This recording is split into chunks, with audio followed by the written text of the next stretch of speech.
Normally మీరు గుర్తుంచుకోవాల్సిన విషయం ఏంటంటే హర్డ్ మెంటాలిటీ అంటారన్నమాట. అంటే అందరూ ఎటువైపు అయితే పరిగెడుతున్నారో మనం అటువైపే పరిగెడితే మనం ఎప్పటికీ డబ్బులు సంపాదించాం.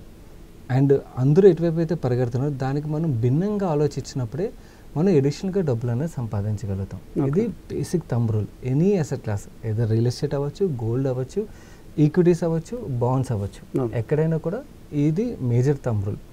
ఓకే, నువ్వు బంగారంలో రైట్ టైం ఎప్పుడు ఇన్వెస్ట్ చేయడానికంటే 3 సంవత్సరాల క్రితం.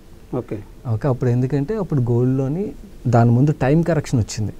సో ఆ టైం కరెక్షన్ వల్ల ఏమైందంటే గోల్డ్ పెద్దగా పెరగలేదు. వేరే అదర్ అసెట్ క్లాసులు చూసినట్టయితే అవన్నీ బాగా పెరిగిపోయి that's the best time to buy. Okay, కొంతమంది తెలియని వాళ్ళు అంటే కామెంట్స్లో అనొచ్చు, అప్పుడు చెప్పచ్చు కదని అప్పటి నుంచి మాట్లాడుతూనే ఉన్నాను. గోల్డ్ యాక్చువల్లీ 60,000 దగ్గర నుంచి మాట్లాడుతూనే ఉన్నాను gold right time to buy అని. బట్ ఇప్పుడు ఏమైందంటే గోల్డ్ అక్కడి నుంచి బాగా పెరిగిపోయింది ఇప్పుడు. ఓకే, ఇంత పెరిగిపోయిన తర్వాత ఇంకా ఎంత పెరుగుతుంది అంటే ఇట్ డిపెండ్స్ ఆన్ డిమాండ్ మీద డిపెండ్ అయి ఉంటుంది, ఎన్నాళ్ళు ఉంటుంది అన్నది. బట్ నేనేమంటా అంటే లాస్ట్ ఒక 10-15%, 20% ఏవైతే పెరుగుదల ఉంటుందో దాన్ని మనం ప్లే చేస్తే ఎప్పుడు కూడా రిస్క్ అండి. ఓకే, మనం ఎప్పుడు దాని వెనకాల పరిగెత్తకూడదు. మనకి ఎప్పుడైనా కూడా ఏదైతే గ్రోత్ ఉంటుందో మనకి అట్లీస్ట్ 60-70% గ్రోత్ కనబడినప్పుడు అప్పుడు ప్లే చేసినప్పుడే మనం రియల్గా డబ్బులు అన్నది సంపాదిస్తాం. సో ఇంతలా పెరిగిపోయాక ఎవరైనా ఇన్వెస్ట్మెంట్ కోసం, కన్సంప్షన్ వేరే. ఓకే, మనం పెళ్లి కోసం అని చెప్పో లేకపోతే ఓన్ కన్సంప్షన్ కోసం కొనుక్కోవడం వేరు.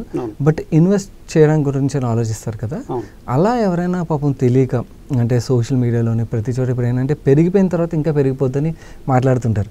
మీరు చూసినట్టయితే స్టాక్ మార్కెట్ పెరిగినప్పుడు సెన్సెక్స్ లాస్ట్ ఇయర్ చాలామంది ₹1,00,000 వెళ్ళిపోద్ది లాస్ట్ ఇయర్ అని మాట్లాడారు.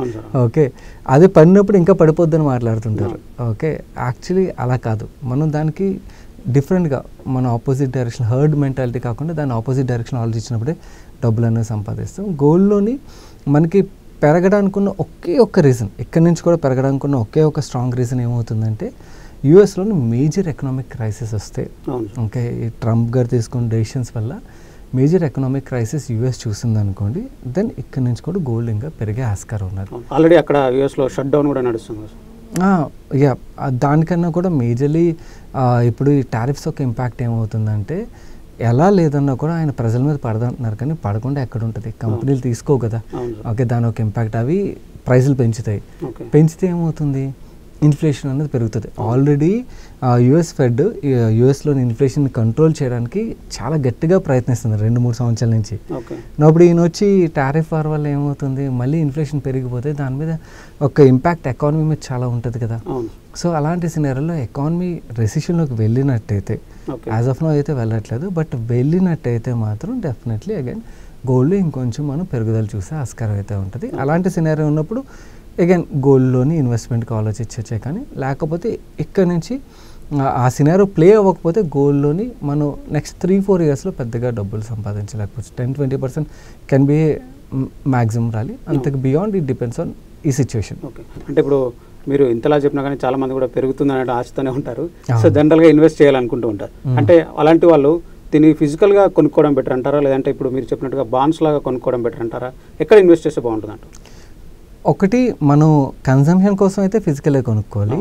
ఇన్వెస్ట్మెంట్ గురించి మనం ఫిజికల్గా కొంటే ఓన్లీ థింగ్ ఏంటంటే మనం మేకింగ్ ఛార్జెస్ ఇవన్నీ పే చేస్తాం కదా, అవి అవాయిడ్ చేయడం గురించి అని ఈటీఎఫ్స్ ఉంటాయి. ఓకే, ఈటీఎఫ్స్ అడ్వాంటేజ్ ఏంటంటే మీరు ₹100 కూడా ఇన్వెస్ట్ చేయొచ్చు.